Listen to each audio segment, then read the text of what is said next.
ദൈവ തിരുനാമം മഹത്വപ്പെടുമാറാകട്ടെ. ഇതുവരെയും നമ്മളെ നടത്തിയ ദൈവ കൃപ, കാത്ത് നമ്മളെ സംരക്ഷിച്ച പരിപാലിച്ച ദൈവത്തിൻ്റെ സ്നേഹം, ദയ, അതിനായി ദൈവത്തെ സ്തുതിക്കുന്നു. തുടർന്നു മുമ്പോട്ടുള്ള ജീവിതയാത്രയിൽ ദൈവകൃപ നമുക്ക് താങ്ങായും തണലായും തുണയായും നിന്ന് അനുദിനവും വഴി നടത്തട്ടെ. ജയത്തോടെ നമ്മളെ വഴി നടത്തുവാൻ ദൈവം ശക്തനാകിയാൽ സർവമഹത്വവും അവിടുത്തെ തൃപ്പാദങ്ങളിൽ അർപ്പിക്കുന്നു. ദൈവകൃപയാൽ നമ്മൾ ഹല്ലേൽ സങ്കീർത്തനങ്ങൾ എന്ന് പറയുന്ന സങ്കീർത്തനങ്ങൾ ധ്യാനിക്കുകയാണ്. എൻ്റെ 115-ാമത്തെ സങ്കീർത്തനത്തിൽ പ്രാരംഭമായ ചില വാക്യങ്ങൾ നമ്മൾ വായിക്കുകയും അതിനെക്കുറിച്ച് ധ്യാനിക്കുകയും ചെയ്തു. തുടർന്ന് ദൈവത്തിൻ്റെ പരിശുദ്ധാത്മാവ് നമ്മളെ നയിക്കട്ടെ. ദൈവഹിതമെന്ന് തിരിച്ചറിയുവാൻ, മനസ്സുപതിക്ക് രൂപാന്തരപ്പെടുവാൻ ഈ ദൈവവചന ധ്യാനവും പഠനവും എല്ലാം നമ്മളെ സഹായിക്കട്ടെ. വചനത്തിൻ്റെ ശക്തി നമ്മളിൽ വ്യാപരിക്കട്ടെ. ദൈവത്തിൻ്റെ വചനം ജീവനും ചൈതന്യവുമുള്ളതാണെന്ന് തിരുവെഴുത്തിൻ പ്രകാരം ആ ജീവനും ചൈതന്യവും നമ്മളിലേക്ക് ദൈവം പകരട്ടെ. ഈ പ്രാണനെയും ആത്മാവിനെയും സന്ധിമജ്ജകളെയും വേറോടിക്കും വരെ തുളച്ചു ചെല്ലുന്നതും പ്രാണനെയും ആത്മാവിനെയും അത്രമാത്രം ഷാർപ്പേറിയതായ ആ വചനം നമ്മളിലേക്ക് നമ്മളെ ക്രിയ ചെയ്യട്ടെ എന്ന് പ്രാർത്ഥിക്കുന്നു. ഇവിടെ അവസാനം നമ്മൾ ചിന്തിച്ചത് 3-ാമത്തെ വാക്യത്തിലാണ്. നമ്മുടെ ദൈവമോ സ്വർഗത്തിലുണ്ട്, തനിക്കിഷ്ടമുള്ളതൊക്കെയും അവൻ ചെയ്യുന്നു. ദൈവം സ്വർഗസ്ഥനായ ദൈവം, ഇത് അഡ്രസ്, അതാണ് ദൈവത്തിൻ്റെ ഇത്. സ്വർഗസ്ഥനായ ദൈവം, എന്നാൽ അവൻ ഭൂമിയിലുള്ളതൊക്കെയും അറിയുന്നു, സകലത്തെയും മനഞ്ഞ അണ്ടഘടാകങ്ങളെ. ഭൂമി എത്രയോ ചെറിയൊരു ഗ്രഹമാണ്. ഇതിൻ്റെ ഭൂമിയുടെ പല മടങ്ങ് വലിപ്പമുള്ള ഗ്രഹങ്ങൾ അല്ലെ, സൂര്യൻ, ചന്ദ്രൻ, നക്ഷത്രഗോളങ്ങൾ, എല്ലാത്തിനെയും, ഈ ഗാലക്സീസ്, യൂണിവേഴ്സ് അല്ലെ, മിൽക്കി വേ, എല്ലാറ്റിനെയും സൃഷ്ടിച്ച ദൈവം ഭൂമിയെ നോക്കി കാണുന്നു. മാത്രമല്ല, ഭൂമിയെ സവിശേഷം അതിൽ മനുഷ്യരെ ദൈവം കാണുന്നു എന്നതാണ്. സ്വർഗത്തിൽ ദൈവം നോക്കും മനുഷ്യപുത്രന്മാർ. ദൈവത്തെ അന്വേഷിക്കുന്ന ബുദ്ധിമാനുണ്ടോ എന്ന് കാണുമ്പോൾ ദൈവം സ്വർഗത്തെ മനുഷ്യപുത്രന്മാരൊക്കെ നോക്കുന്നു എന്ന് പറയുന്നു. അപ്പോൾ അവനെ അന്വേഷിക്കുന്നവരാണ്, അവൻ്റെ വഴികൾ ആരാഞ്ഞെറിയുന്നവനാരാണ്, അവനോട് അപേക്ഷിക്കുന്നവനാരാണ് അല്ലേ. തങ്കലേകാഗ്രചിത്രന്മാരായവർക്ക് വേണ്ടി തന്നെത്താൻ ബലവാനാകുന്നു എന്ന് കാണിക്കേണ്ടതിന് യഹോവയുടെ കണ്ണ് ഭൂമിയിലെല്ലാടും ഊടാടിക്കൊണ്ടിരിക്കുന്നു എന്ന് പറയുന്നത്.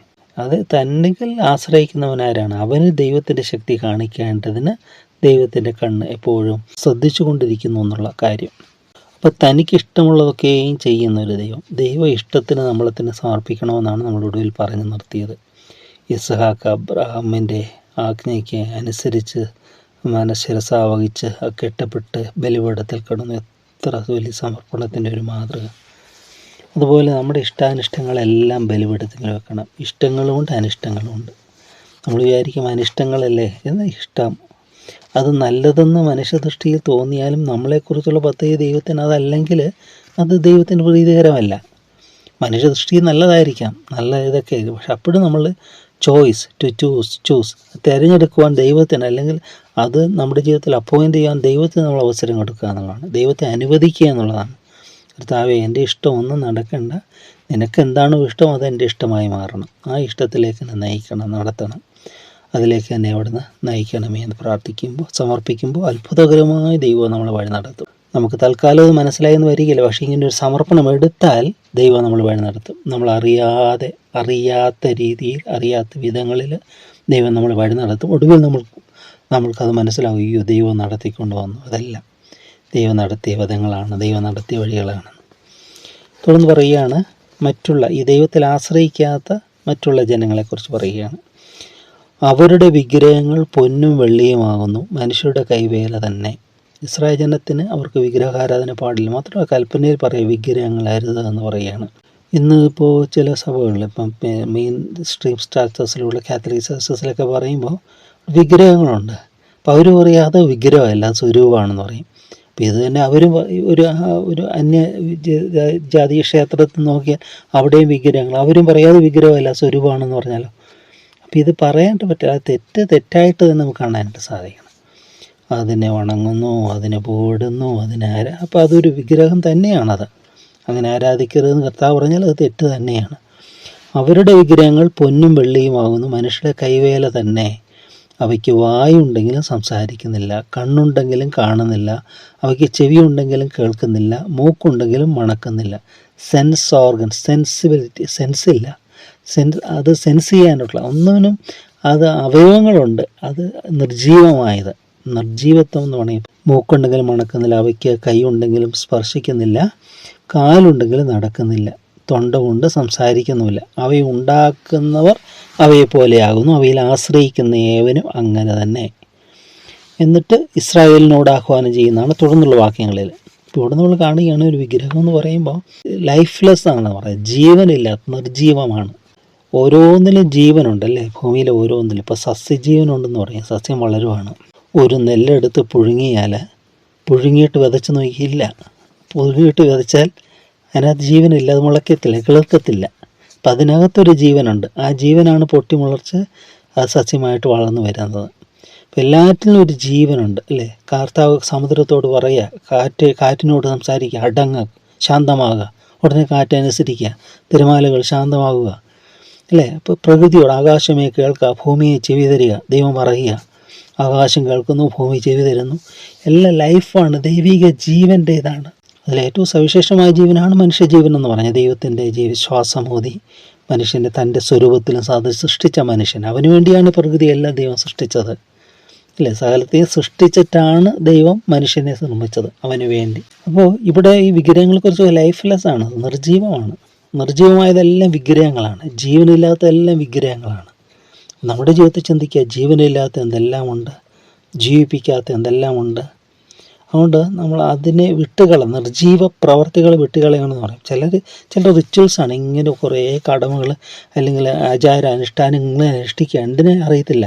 കർത്താവ് പറയുന്നില്ല ജൽപ്പനം ചെയ്യരുതെന്ന് പറയുന്നില്ല. അപ്പോൾ ചിലർ ചുമ്മാ ഇരുന്ന് ആവർത്തിച്ച് കർത്താവേ കരണമേ, കർത്താവേ കരണമേ, കർത്താവ്. ഇപ്പം ജൽപ്പനം കൊണ്ട് അധികം പ്രാർത്ഥിച്ചാൽ, ജൽപ്പനം ചെയ്താൽ ഉത്തരം കിട്ടുമെന്ന് ആവർത്തിച്ച് ചിലവരത്തിൽ ഈ പ്രാർത്ഥന 9 ദിവസം ചൊല്ലുക, 10 ദിവസം ചൊല്ലുക, ഒരു കാലത്തും ഉത്തരം കിട്ടാതിരിക്കത്തില്ല എന്ന് പേപ്പറിലൊക്കെ വരുന്ന ഇതാണ്, ചിലർ അയച്ചു കൊടുക്കുക, ഫോണിലൊക്കെ വരുന്ന ഇതാണ്. എനിക്കൊരു നല്ലവണ്ണം പറഞ്ഞു, ഞാൻ മറുപടി കൊടുക്കണമെന്ന് വിചാരിച്ചുകൊണ്ടിരിക്കുകയായിരുന്നു ഒരു വ്യക്തിക്ക്. അവർ ചുമ്മാ അങ്ങോട്ട് ഷെയർ ചെയ്യുക, ഈ പ്രാർത്ഥന ചൊല്ലുക, 10 മണിക്കകം നിങ്ങൾക്ക് ഫോൺ കോൾ വരും, ഇങ്ങനെയൊക്കെ പറഞ്ഞ് വളരെ വൾഗറായിട്ടാണ്. ഇതൊന്നുമല്ല, ദൈവസ്നേഹബന്ധത്തിൽ അതൊന്നുമില്ല. അങ്ങനെ നോ കണ്ടീഷൻസ് അപ്ലൈ ചെയ്യുന്ന ഈ ചില ഇതിലൊക്കെ എഴുതൂലേ. പക്ഷെ ദൈവസ്നേഹത്തിലേക്ക് വരുമ്പോൾ ലിമിറ്റ്ലെസ് ആണ്. ആ ദൈവസ്നേഹത്തെ നമ്മളെ തന്നെ സമർപ്പിക്കുക. അവിടെ നിന്ന് എനിക്കിഷ്ടമുള്ളത് ചെയ്യും, നമ്മൾ പ്രാർത്ഥിക്കും, നമുക്ക് ഭാരങ്ങൾ വരും, പ്രയാസങ്ങൾ വരും, പ്രാർത്ഥിക്കുന്നു എന്നാണ് നമ്മൾ ഷെയർ ചെയ്യുക, ദൈവത്തിലേക്ക് കൊടുക്കുകയാണത്, നമ്മളത് വഹിക്കണ്ട. നിൻ്റെ ഭാരം യഹോവയുടെ മേൽ വെച്ചുകൊണ്ട് അവൻ നിന്നെ പുലർത്തും.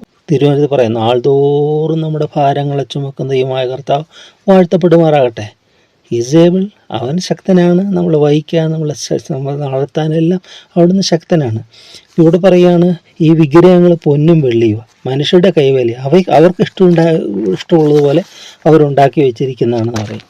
അത് യെശയ്യാപ്രവാചകൻ്റെ പുസ്തകത്തിലേക്ക് വരുമ്പോൾ വളരെ ഒരു പോർഷനുണ്ട്, അതിനകത്ത് നമ്മൾ കാണുന്നുണ്ട്. 44 യെശയ്യാപ്രവാചകൻ 44 പറയുകയാണ്, 44:9 മുതൽ, വിഗ്രഹത്തെ നിർമ്മിക്കുന്ന ഏവനും ശൂന്യം, അവരുടെ മനോഹര ബിംബങ്ങൾ ഉപകരിക്കുന്നില്ല, അവയുടെ സാക്ഷികളോ ഒന്നും കാണുന്നില്ല, ഒന്നും അറിയുന്നതുമില്ല, ലജ്ജിച്ചു പോകുന്നതേയുള്ളൂ. ഒരു ദേവനെ നിർമ്മിക്കുകയോ ഒന്നിനും കൊള്ളരുതാത്ത ഒരു വിഗ്രഹത്തെ വാർക്കുകയോ ചെയ്യുന്നവനാര്?